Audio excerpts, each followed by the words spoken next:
సైదాపురం మండలంలోని జోగులపల్లిలోని 240 ఎకరాల పొలంలో ఉన్న 8 మైన్స్ ను 2 ఏళ్లుగా అక్రమంగా దోచేశారని యజమాని బద్రీనాథ్ సిఐడికి ఫిర్యాదు చేశారు. సజ్జల రామకృష్ణారెడ్డి కనుసరణలో బిరుదవోలు శ్రీకాంత్ రెడ్డి, కొడవలూరు ధనంజయ రెడ్డి, మాజీ మంత్రి కారుమూరు నాగేశ్వరరావు అల్లుడు సందీప్లు దౌర్జన్యాలు చేశారని, అదూరు శ్రీచరణ్ కృష్ణయ్య అడ్డుపెట్టుకుని అక్రమాలకు పాల్పడ్డారని ఫిర్యాదులో తెలిపారు. 500 నుంచి 800 కోట్ల టన్నులు తవ్వేసి 6,000 కోట్ల నుంచి 8,000 కోట్ల రూపాయలు దోచేశారని అన్నారు. అడిగితే కేసులు పెడతామని బెదిరించారని అన్నారు.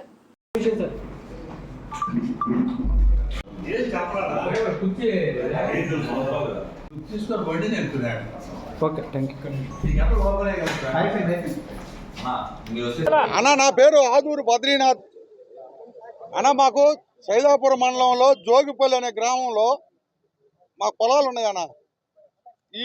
ఈ వైసీపీ ప్రభుత్వం వచ్చిన గత 2 సంవత్సరాల నుంచి మా పొలాల్లోకి ఈ వైసీపీ పెద్దలు, చిన్న ఆయన చోటా నాయకుడు, ఇక్కడ మాగుంట లేఅవుట్లో ఉండే ఆయన బిరుదోలు శ్రీకాంత్ రెడ్డి అన్న, బిరుదోలు శ్రీకాంత్ రెడ్డి అన్న, ఆయన ఒక ఆయన కొడవలూరు ధనంజయ రెడ్డి డిఆర్తో హోటల్ యజమాని, ఆయన సజ్జల రామకృష్ణారెడ్డి ఉన్నాడు కదా, మన ప్రభుత్వ సలహాదారు, మన వైసీపీ ప్రభుత్వంలో ఆయన సజ్జల భార్గవ్కి బెనామీగా నెల్లూరు జిల్లాలో వ్యవహరిస్తూ వీళ్ళందరికీ మించి ఒక ఆయన ఉన్నాడన్న. మన పౌర సరఫరాల శాఖ మంత్రిగా కారుమూరు నాగేశ్వరరావు, వాళ్ళ అల్లుడు ఉన్నాడు సందీప్ కారుమూరు నాగేశ్వరరావు అల్లుడు సందీపు. వీళ్ళందరూ కలిసి సిండికేట్గా ఆదూరు శ్రీచరణ్, ఒగ్గు కృష్ణయ్య అనే వాళ్ళని, ఆదూరు శ్రీచరణ్, ఒగ్గు కృష్ణయ్య వాళ్ళని పెట్టుకొని అక్కడ మొత్తం మైనింగ్ దందా చేశారు. 1,00,000 టన్నులకు నుంచి 1,50,000 టన్నులు దోపిడీ చేశారు. క్వాడ్జ్, మైకా క్వాడ్జ్ టన్ను వచ్చి 30,000 నుంచి 56,000 దాకా ఒక టన్ను అమ్మారు. మొత్తం 550 కోట్ల నుంచి 800 కోట్ల రూపాయలు ఈ సిండికేట్లో నడిచింది. వీళ్ళు చేసిన పనులు, వీళ్ళు అక్కడ ఒక పిల్ల నాయకుల్ని పెట్టుకొని వాళ్ళందరూ పిల్ల నాయకుల్ని, ఈ పెద్ద నాయకుల్ని మించిపోయేట పిల్ల నాయకులు కూడా తయారైపోయారు అక్కడ. ఇదంతా కాదు, పెద్ద మొత్తం మన నెల్లూరు జిల్లా 6,000 నుంచి 8,000 కోట్లు దోపిడీ జరిగింది. ఇది 6,000 నుంచి 8,000 కోట్లు దోపిడీ. ఎవరు?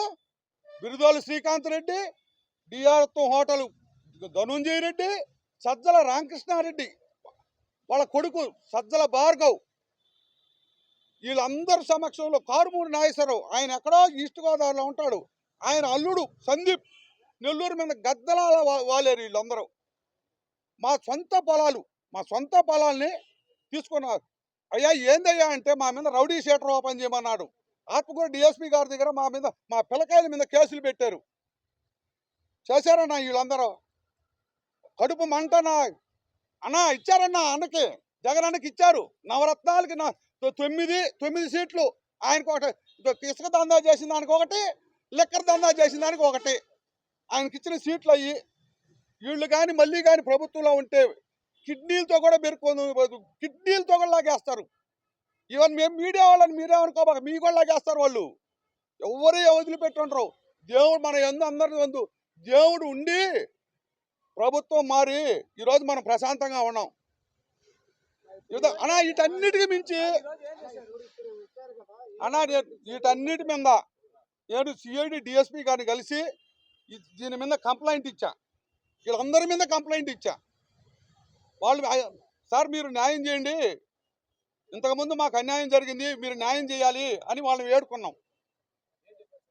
వాళ్ళు మేము దాని మీద ఎంక్వైరీ చేస్తామండి, ఎంక్వైరీ చేసి మేము హెడ్ ఆఫీస్కి పంపించి మీకు అందరికీ న్యాయం చేస్తాము, మీరేమి దిగులు పడద్దు, పోయినసారిలాగా ఉండదు, మేము ఉన్నాము అని చెప్పి హామీ ఇచ్చారు మన డిఎస్పీ గారు.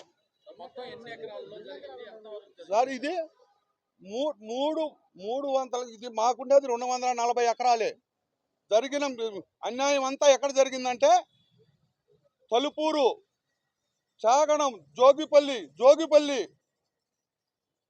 తుమ్మల తరుపూరు, మొత్తం మండలం జరిగింది. మండలం మొత్తం మీద అయితే 6,000 నుంచి 8,000 కోట్లు వీళ్ళు తీసుకున్న మొత్తం అమౌంట్లు. అన్నా వీటన్నిటికీ మించి ఉంది హిందూ ధర్మాన్ని కూలదోచారన్నా. సిద్ధలయ్య ఉంది, సైదాపురం దగ్గర సిద్ధలయ్య కొండకు ఆనుకొని అన్న దగ్గర ఫోటోలు కూడా ఉన్నాయి. మన మీడియా మిత్రులు అందరూ అక్కడికి పోయారు, చూశారు అనేక మార్లు. ఒకసారి కాదు, అనేక మార్లు పేపర్లో వచ్చింది, మీడియాలో వచ్చింది, అన్నీ వచ్చినాయి. ఎవ్వడు చీమ కుట్టినట్టు కూడా లేదన్న.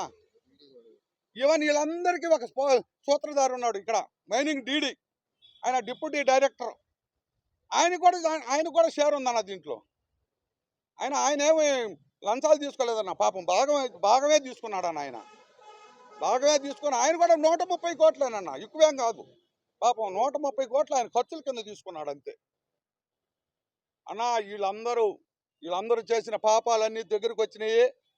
ఈ పాపాలకే ఈ ప్రభుత్వం, మా వైసీపీ ప్రభుత్వం పోయింది, ఈ ప్రభుత్వం వచ్చింది. వీటి మీద అందరి మీద ఎంక్వైరీ చేసి మాలాగనే ఎంతోమంది అల్లాడిపోతున్నారు. వీళ్ళందరినీ కూడా మీ సమక్షంలో కానీ ఆఫీసర్లు కానీ మమ్మల్ని అందరినీ కాపాడాల్సిన బాధ్యత ప్రభుత్వం.